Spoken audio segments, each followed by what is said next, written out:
চিকিৎসার জন্য যেন বিদেশে যেতে না হয় সে ব্যবস্থা করছে সরকার, বললেন প্রধানমন্ত্রী তারেক রহমান। বলেন, মানসম্মত স্বাস্থ্যসেবা শুধু শহরে নয়, প্রান্তিক জনগোষ্ঠীর মধ্যে ছড়িয়ে দিতে উদ্যোগ নেওয়া হয়েছে।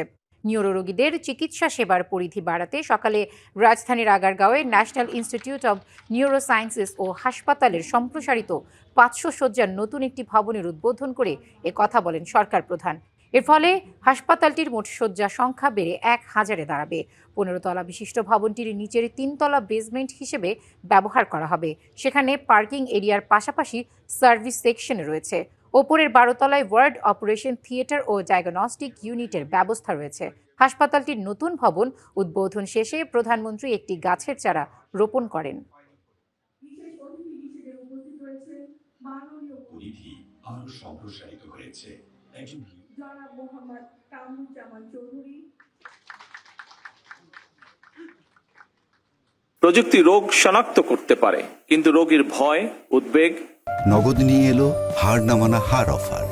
সর্বনিম্ন 10,000 টাকা রেমিটেন্স নগদে পাঠালে থাকছে স্বর্ণের হার জেতার সুযোগ। এবং মানসিক কষ্ট বুঝে তাকে আশ্বস্ত করার ক্ষেত্রে চিকিৎসকদের মানবিক আচরণের বিকল্প নেই।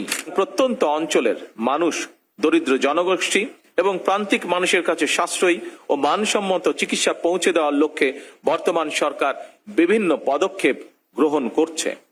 প্রত্যন্ত অঞ্চলের একজন রোগী যাতে যে কোনো চিকিৎসার জন্য প্রচুর অর্থ ব্যয় করে রাজধানীতে আসতে না হয়, এজন্য সরকার হেলথ কার্ডের মাধ্যমে একটি আধুনিক ও কার্যকর রেফারেন্স সিস্টেম গড়ে তোলার পাশাপাশি চিকিৎসা সুবিধা মানুষের দোরগোড়ায় পৌঁছে দেওয়ার জন্য সরকার বিশেষভাবে নজর দিয়েছে।